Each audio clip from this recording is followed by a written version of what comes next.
loving of all mothers, forget me.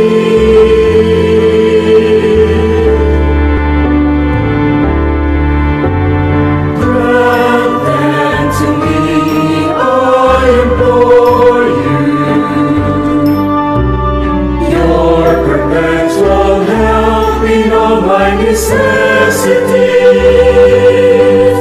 Meet every sorrow, and especially all my temptations.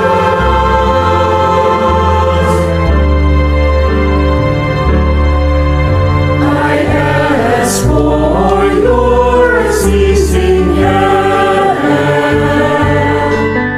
for all who are now suffering. Help the weak, cure the sick, perverse sinners. Grant through your intercessions many vocations to the priesthood.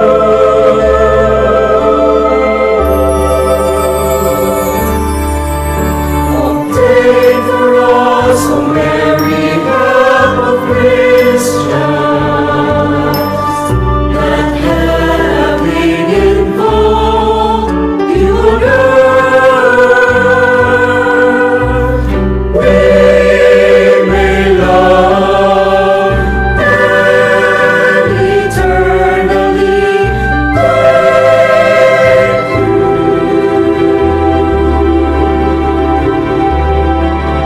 In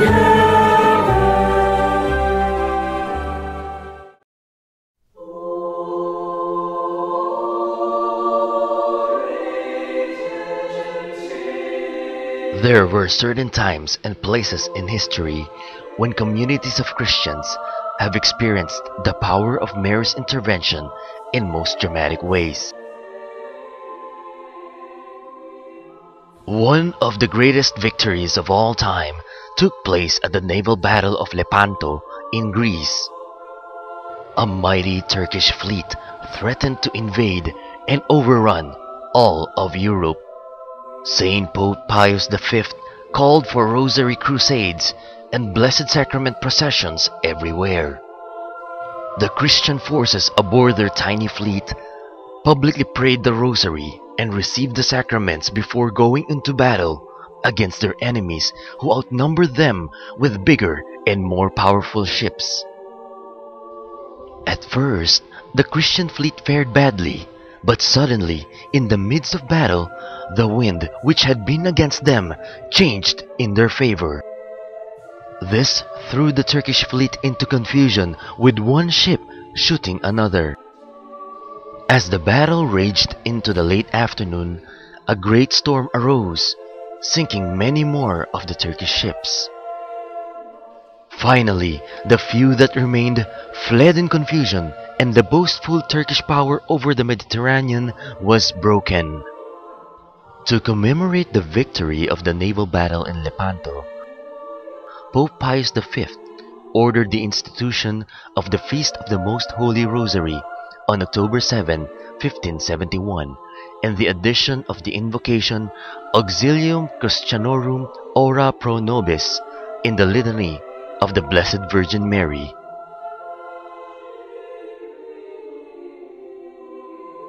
In 1683, the Blessed Virgin Mary again came to the help of Christian arms against the Muslim Turks near the walls of Vienna, Austria. Emperor Leopold I took refuge in the shrine of Mary Help of Christians in Passau, Germany. Mary Help was the rallying cry of Christendom as Pope Innocent XI led Catholics in prayer.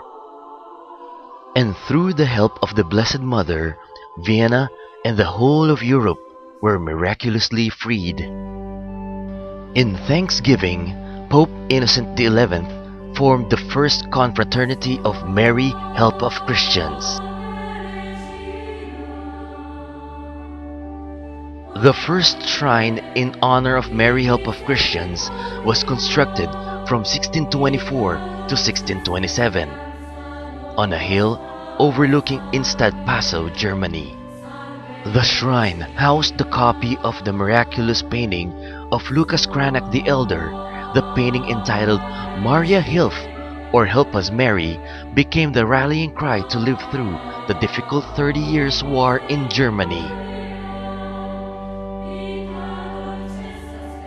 In 1809, rosary petitions once again went up for Mary's help.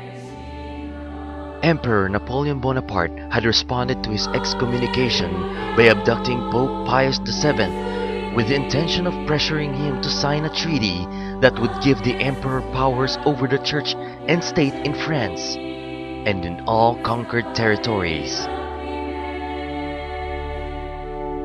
While Christians everywhere prayed to Mary for the frail, exiled pontiff at Fontainebleau, Napoleon met his Waterloo and was forced to sign his abdication from power.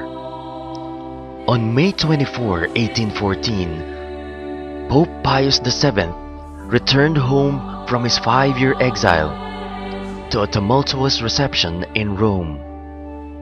A year later, in 1815, Pope Pius VII consecrated that same day perpetually to Mary and instituted the Feast of Mary Help of Christians to commemorate the unhoped-for help of Mary Most Holy towards the Pope and the Christian people.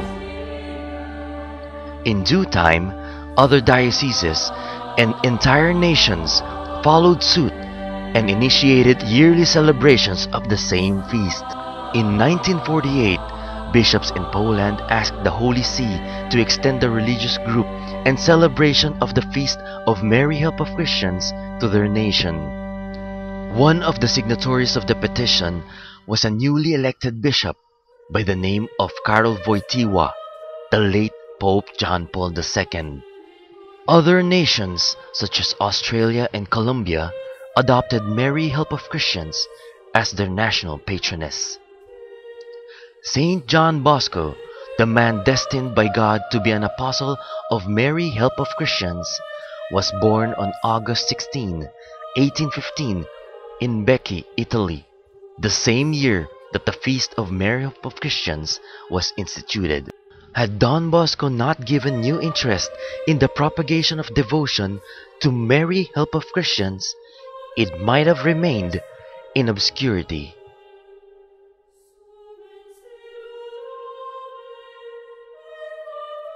In March 1862, a painting of Mary in a rundown church near Spoleto in Frata had spoken to a little boy named Rigoletto Chionci. Then on March 19, 1862, a young farmer was miraculously cured by the image. Crowds of people went to the miraculous image and it was seen by many to shed tears. The Archbishop Amaldi of Spoleto officially named the image Our Lady Help of Christians, convinced that this title was the most suitable in every respect. Don Bosco learned of these miraculous events in Spoleto, and he joyfully narrated them in his Goodnight Talk on May 24, 1862. In 1863, a vision of Our Lady appeared to Don Bosco, asking him to build a church to honor her as Mary Help of Christians. Aspiring to realize Mother Mary's request, Don Bosco started working against all odds, with lack of funds and the presence of a strong anti-clerical act by civil officials during that time. With strong devotion to Mary Help of Christians and Jesus Christ, he built the church under miraculous circumstances, with financial help coming from practically unknown devotees. In 1865, Don Bosco asked the artist Thomas Lorenzone to paint the picture of Mary Help of Christians. After 3 years of work, the painting was finished and put in its place over the main altar of the basilica. Don Bosco's description of the painting was, "Our Lady stands out in the center, bathed in light and majesty. She is surrounded by ranks of angels, who are doing her honor as their queen. In her right hand she holds a scepter, the symbol of her power, and on her left arm she carries the child Jesus with his arms outstretched as a sign of the graces and mercy he offers to all who have recourse to his royal mother. At each side and underneath are the holy apostles and evangelists, exalted in ecstasy as though exclaiming, 'Queen of the Apostles, pray for us.' While gazing in wonder at the Holy Virgin, at the lower part of the painting is shown a portion of the city of Turin, with the sanctuary of Valdoco in the foreground, and the sanctuary of Superga in the rear. In 1868, Don Bosco completed the Grand Basilica of Mary Help of Christians in Turin, Italy. It has become the center of devotions and mother church of over 150 shrines dedicated to Mary Help of Christians around the world.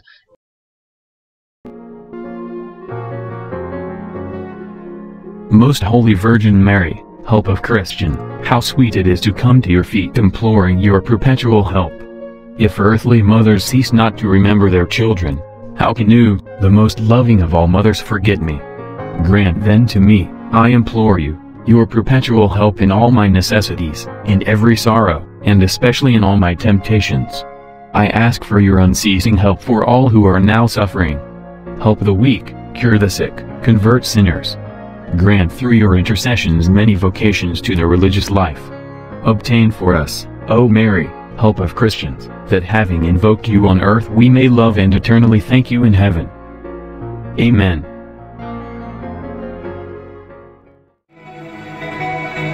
Consecration of the Home to Mary, Help of Christians. Most Holy Virgin Mary, appointed by God to be the help of Christians, we choose you as the mother and protectress of our home. We ask you to favor us with your powerful protection. Preserve our home from every danger, from fire, flood, lightning, storm, earthquake, thieves, vandals, and from every other danger, including evil spirits. Bless us, protect us, defend us, keep us as your own. All the people who dwell in this home. Protect them from all accidents and misfortunes, but above all, obtain for them the most important grace of avoiding sin. Mary, Help of Christians, pray for all those who live in this home which is consecrated to you for all time. Amen.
We fight.